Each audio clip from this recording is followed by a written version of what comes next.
नमस्कार, चलिए देखते हैं आज की आंगनवाड़ी से जुड़ी सभी बड़ी और प्रमुख खबरों को फटाफट अंदाज में। तब तक आप वीडियो को कौन से राज्य कौन से जिले से देख रहे हैं कमेंट करके जरूर बताइएगा। आज के इस वीडियो में हम आपको आंगनवाड़ी बहनों के मानदेय को लेकर आ रही अच्छी खबर दिखाएंगे। इसके साथ ही साथ आंगनवाड़ी के संबंध में जारी हुआ 2 महत्वपूर्ण सरकारी आदेश भी दिखाएंगे, 2 अलग अलग राज्यों से आ रहे हैं। इसके अलावा और भी कई महत्वपूर्ण खबरें आपको इसी वीडियो में दिखाने वाले हैं, तो वीडियो को पूरा लास्ट तक जरूर देखिएगा और वीडियो पसंद आए तो वीडियो को लाइक और शेयर भी जरूर करिएगा। सबसे पहले आंगनवाड़ी बहनों के मानदेय को लेकर आ रही एक अच्छी खबर देखिए। उसके बाद आपको आंगनवाड़ी के संबंध में 2 अलग अलग राज्यों से जारी हुए 2 महत्वपूर्ण आदेश दिखाएंगे। इसके बाद और भी महत्वपूर्ण खबरें दिखाएंगे, तो वीडियो को पूरा लास्ट तक देखिएगा। सबसे पहले आंगनवाड़ी बहनों के मानदेय को लेकर आ रही अच्छी खबर के संबंध में यह मैसेज देखिए। जैसा कि आप सब जानती होंगी कि अगर आपका मोबाइल नंबर बैंक से अटैच है तो आपका भी जब भी मानदेय आता होगा तो आपके मोबाइल पर भी इस प्रकार का मैसेज देखने को मिलता होगा। यहाँ पर देखिएगा 4500 रुपये की धनराशि क्रेडिट हुई है 7/1/2026, यानी कि कल को यह धनराशि आई हुई है 3:20 पर।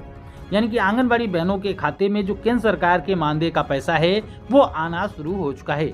आइए कुछ और भी मैसेज आपको दिखाते हैं, उसके बाद दोनों महत्वपूर्ण आदेशों को दिखाते हैं। यहाँ पर भी आप देख सकते हैं 7/1/2026 यानी कि 7 जनवरी कल के दिन दोपहर 2:27 पर यह धनराशि आई हुई है। 4500 रुपये यहाँ पर भी क्रेडिट हुए हैं। यहाँ पर अकाउंट नंबर वगैरह भी दिया गया है। अम्ब्रेला योजना के तहत ये पैसे भेजे जाते हैं। जैसा कि आप सभी को पता है कि चाहे वो मानदेय का पैसा हो, चाहे पीएलआई का पैसा हो, चाहे किसी और मद का पैसा हो, अम्ब्रेला योजना एक ऐसी योजना बनाई गई है जिसके तहत तमाम मदों के पैसे भेजे जाते हैं। तो उसी के क्रम में अम्ब्रेला योजना के तहत ये पैसे भेजे गए हैं। कुल मिलाकर उत्तर प्रदेश में आंगनबाड़ी बहनों के खाते में 4500 रुपये की धनराशि जो कि केंद्र सरकार की तरफ से भेजी जाती है वो आनी शुरू हो चुकी है। यहाँ पर भी आप देख ही सकते हैं कि 4500 रुपये यहाँ पर भी क्रेडिट हुए हैं 7/1/2026 यानी कि कल के दिन ही। यानी कि ज्यादातर आंगनबाड़ी बहनों के खाते में कल के दिन उत्तर प्रदेश में पैसे आए हैं। तीनों में से 3 अलग अलग जिलों के हैं। इस प्रकार से हम देख सकते हैं कि अलग अलग जिलों में लगभग हर एक जिले में आंगनबाड़ी बहनों के खाते में पैसे आने शुरू हो चुके हैं। तो आप उत्तर प्रदेश के कौन से जिले से वीडियो को देख रही हैं और आपके खाते में अभी तक मानदेय का पैसा आया या फिर नहीं आया, कमेंट करके जरूर बताइएगा। आंगनबाड़ी केंद्रों के संचालन को लेकर एक बहुत ही महत्वपूर्ण और बिल्कुल नया सरकारी आदेश आप अपने मोबाइल फोन की स्क्रीन पर देख सकते हैं। यह आदेश झारखंड सरकार महिला एवं बाल विकास विभाग की तरफ से 6/1/2026 यानी कि 6 जनवरी को यह लेटर जारी किया गया है, यह आदेश जारी किया गया है। लिखा गया है कि निर्देशानुसार उपयुक्त विषय कहना है कि आंगनबाड़ी केंद्र में 3 से लेकर 6 वर्ष के जो बच्चे हैं उनको गर्म पका ताजा भोजन दिया जाता है। इसके साथ में शाला पूर्व शिक्षा भी प्राप्त की जाती है। वर्तमान में राज्य में विभिन्न क्षेत्रों में अत्यधिक ठंड पड़ रही है, जिसके कारण नौनिहालों को शीत के प्रकोप से बचाते हुए नियमित आंगनवाड़ी सेवाएं उपलब्ध कराना आवश्यक है। यानी कि आंगनवाड़ी की जो सेवाएं हैं वो भी बच्चों को मिलती रहे और ठंड से उनको बचाव भी किया जाए। तो लिखा गया है कि धातव्य हो कि इन बच्चों के लिए यहाँ पर बताया गया है कि प्रावधानानुसार 300 दिन तक पूरक पोषाहार मिलना चाहिए। जैसा कि आप सभी को पता है कि सुप्रीम कोर्ट का एक आदेश है जिसके तहत राज्य में जो भी आंगनवाड़ी केंद्र हैं उनके जो बच्चे हैं उनको हर हाल में साल में 300 दिनों तक पोषाहार मिलना चाहिए। तो लिखा गया है राज्य में ठंड के वर्तमान वातावरणीय परिस्थिति के दृष्टिगत आंगनबाड़ी केंद्र के संचालन में 3 से लेकर 6 वर्ष के बच्चों के लिए शाला पूर्व शिक्षा को तत्काल प्रभाव से 10/1/2026 तक स्थगित कर दिया जाता है। यानी कि 10 तारीख तक आंगनबाड़ी केंद्रों के बच्चों के लिए पठन पाठन का कार्य बंद रहेगा। लेकिन आगे बताया गया कि इस अवधि में आंगनबाड़ी कर्मियों के द्वारा इन बच्चों को निर्दिष्ट पूरक पोषाहार उनके माता पिता अभिभावक के माध्यम से यथा बच्चों के माता पिता अभिभावक को आंगनबाड़ी केंद्र बुलाकर बच्चों को पूरक पोषाहार देने की व्यवस्था उपलब्ध कराई जाए। यानी कि आंगनबाड़ी केंद्रों के जो बच्चे हैं उनके उन लाभार्थियों के माता पिता को अपने केंद्रों पर बुलाना है और वहां पर उनको पूरक पोषाहार जो भी दिया जाता है वो उनको उपलब्ध किया जाए। कहने का तात्पर्य है कि उनको पूरक पोषाहार मिलता रहे, लेकिन ठंड में बचाव के लिए उनको आंगनबाड़ी केंद्रों पर न बुलाया जाए। तो इस तरीके से झारखंड सरकार की तरफ से यह आदेश जारी किया गया है। 31/12/2025 के द्वारा एक आदेश जारी किया गया था, उसी को संशोधित किया गया है और यहाँ पर 10 जनवरी तक आंगनबाड़ी केंद्रों के बच्चों के लिए अवकाश की घोषणा कर दी गई है। एक बहुत ही ज्यादा महत्वपूर्ण खबर देखिए। उसके बाद आपको एक और राज्य में जारी हुआ महत्वपूर्ण सरकारी आदेश दिखाते हैं। यहाँ पर देख सकते हैं एजुकेटर भर्ती निरस्त करने की मांग। ये खबर उत्तर प्रदेश के सुल्तानपुर में प्रकाशित की गई, लेकिन पूरे प्रदेश, पूरे राज्य, पूरे देश की आंगनबाड़ी बहनों के लिए बहुत ही महत्वपूर्ण खबर है। लिखा गया आंगनबाड़ी वर्कर हेल्पर एसोसिएशन ने बेसिक शिक्षा विभाग की एजुकेटर भर्ती को निरस्त करने की मांग की है। एसोसिएशन के मंडल संरक्षक अखिलेश तिवारी ने बताया कि कि मांग पत्र शासन और प्रशासन को दे दिया गया है। आरोप लगाया गया है कि बेसिक शिक्षा विभाग की ओर से गलत तरीके से भर्ती की जा रही है। उन्होंने शासन से भर्ती निरस्त करते हुए इस पद के लिए आंगनबाड़ी कार्यकर्ताओं को अधिकृत करने की मांग की है।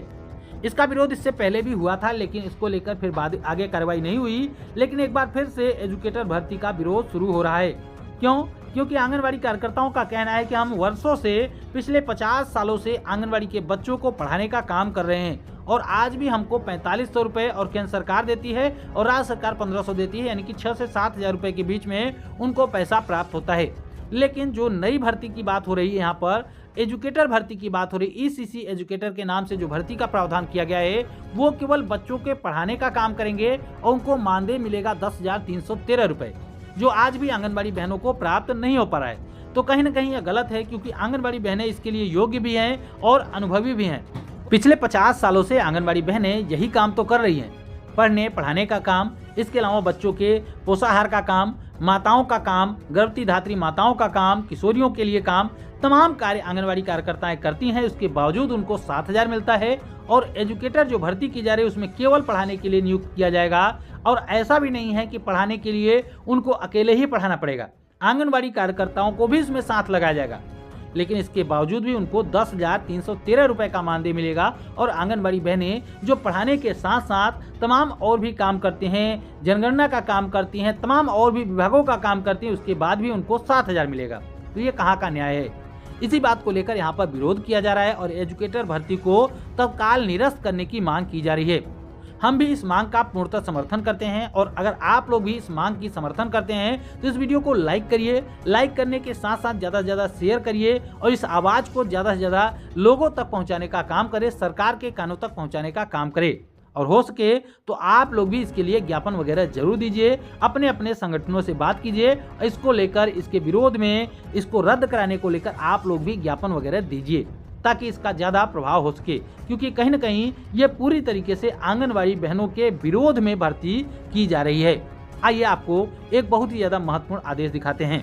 मिराज भाई हैं जो कि बिहार के वैशाली जिले से आते हैं, उन्होंने एक लेटर यहाँ पर भेजा हुआ है, देख सकते हैं। न्यायालय जिला दंडाधिकारी वैशाली हाजीपुर से, यहाँ पर देखिएगा आदेश और पदाधिकारी का हस्ताक्षर।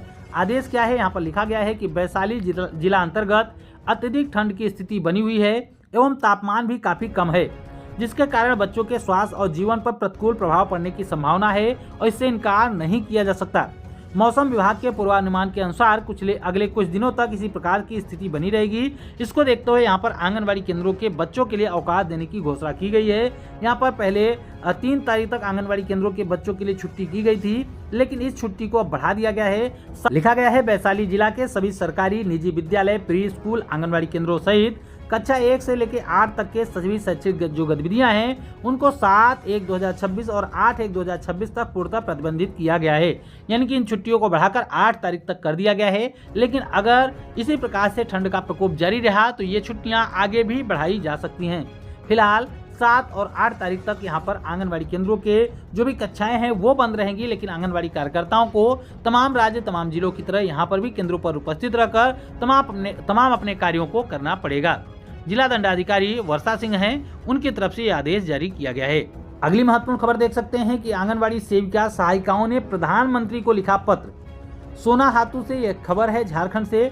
झारखंड प्रदेश आंगनबाड़ी वर्कर यूनियन के बैनर तले सोमवार को प्रखंड की आंगनबाड़ी सेविका और सहायिकाओं के द्वारा प्रधानमंत्री जी को लेटर लिखा गया।